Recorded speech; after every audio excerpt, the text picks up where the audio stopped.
It's 9 a.m. on Sunrise, and right now we've got multiple breaking stories. Orlando police have just confirmed a double homicide. It's one of several death investigations detectives are working across Central Florida this morning. Plus, the hunt is on for a kidnapping suspect in Lake County. Ahead, we'll show you the sketch deputies hope will lead them to their man. And a family's anguish as they search for answers. We hear from family and friends of the pregnant mother shot and killed in Pine Hills. WESH 2 News Sunrise starts now. WESH 2 News starts now with breaking news. That breaking news, a double homicide in Orlando confirmed just moments ago. Good morning, everybody. I'm Daniel Perreault. This is one of several breaking stories we're following at this hour.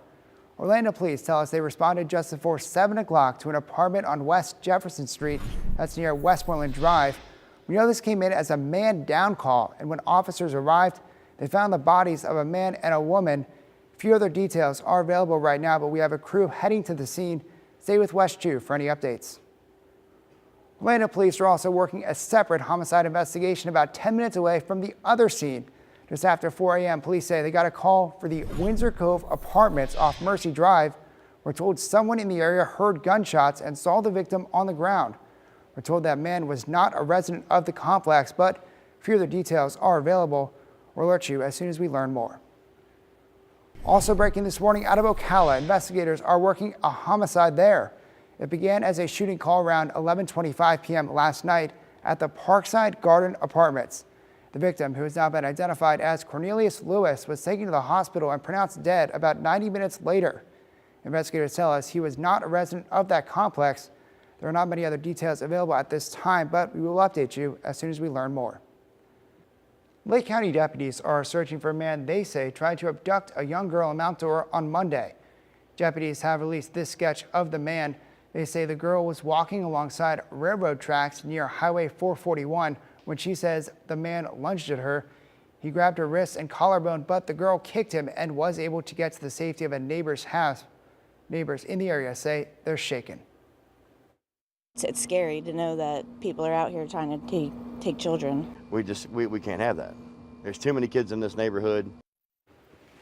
Deputies say the man in this sketch is described as in his 20s or 30s, stands just over 6 feet tall, was wearing gray and black, and has what appears to be a distinguishing mark that covers his right shoulder. Lake County deputies are asking anybody with information to contact them. This morning, family and friends of a pregnant mother shot and killed in Pine Hills this week are calling for justice. 21-year-old Imelda Francois was 6 months pregnant when she was shot and killed on Monday afternoon. Deputies say her 1-year-old baby and another 13-year-old were also hit by bullets, but are expected to be okay. At a vigil in Pine Hills last night, her family and friends reflected on her life. She was pregnant, and we was all happy for her. How her life was ended, it wasn't right. It wasn't right. Police have offered a $5,000 reward for anyone with information leading to an arrest. An Orange City woman accused of leaving her baby in her hot car is scheduled to make her first court appearance today. A couple walking through a parking lot on Enterprise Road in Orange City rescued the 8-month-old after they noticed the black SUV with the baby inside and the doors unlocked. What looked like maybe a frantic woman was running out into the parking lot with some bags.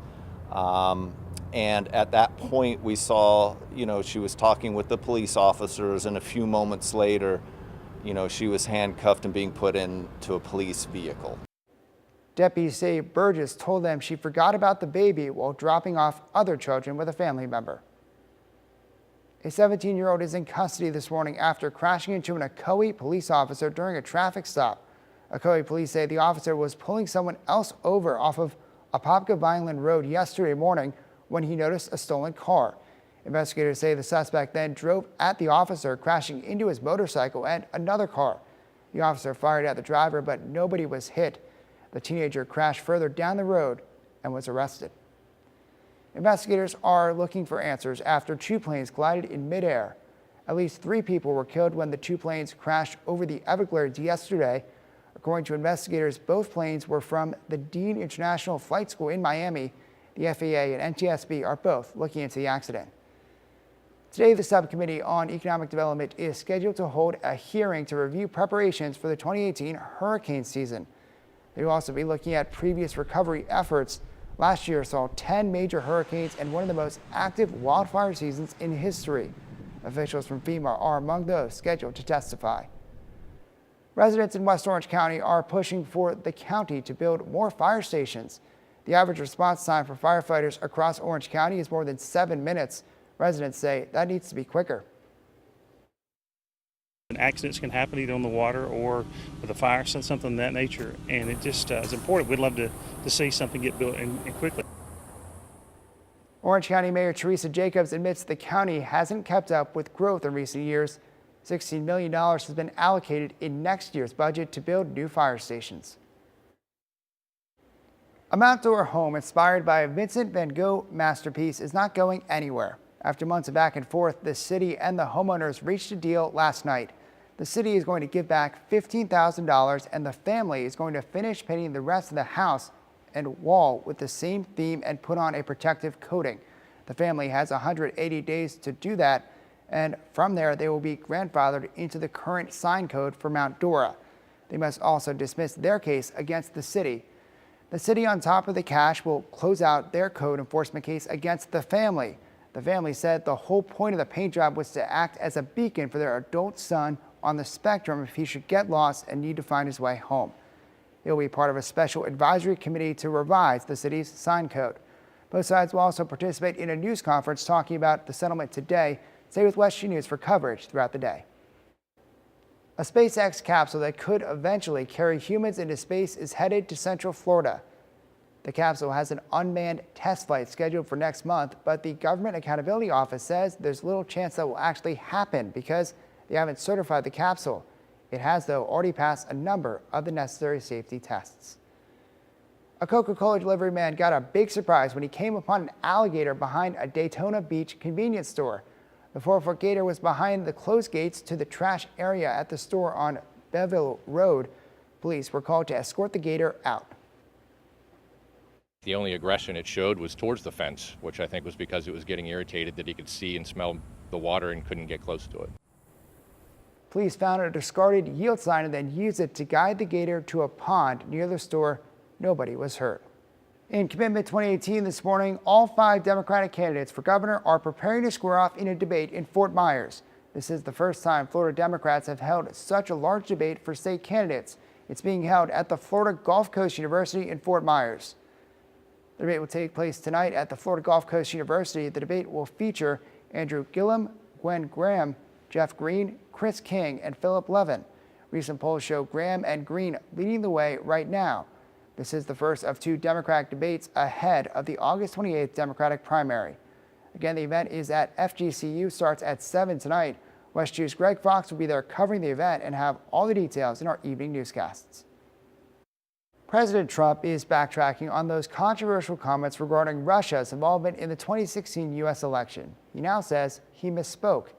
The president says he meant to use the word wouldn't instead of would following his one-on-one meeting with Russian President Vladimir Putin. He specifically said, "I don't see any reason why it would be Russia," when talking about election meddling.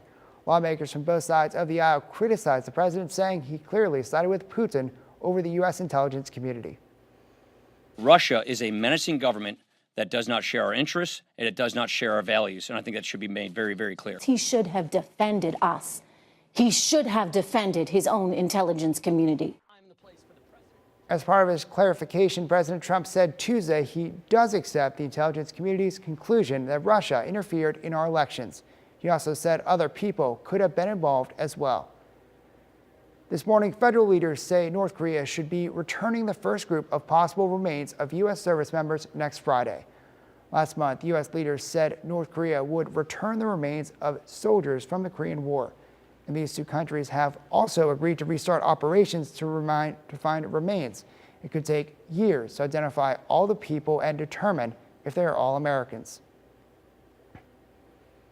A truck burst into flames with 2 kids inside, but it's a 9-year-old's quick thinking that prevented any loss of life. And this morning, that little boy is being called a hero for saving his 4-year-old brother's life. The saw unfolded last month at a dump in Kentucky. Jeremiah Jury was in the back seat with his little brother when he heard a pop. The engine was on fire, so the boy's father jumped out of the truck to save them, but the doors locked. Jeremiah stayed calm. The door's locked, so he couldn't get in, so I thought that I could get my brother out, so I tried to get him out, and I could never get the bottom buckle undone, and that time I got it undone. He was able to save his brother Josiah. Jeremiah recalled what he'd learned from a safety talk with the fire chief in the past. He says he was taught to keep calm and never panic.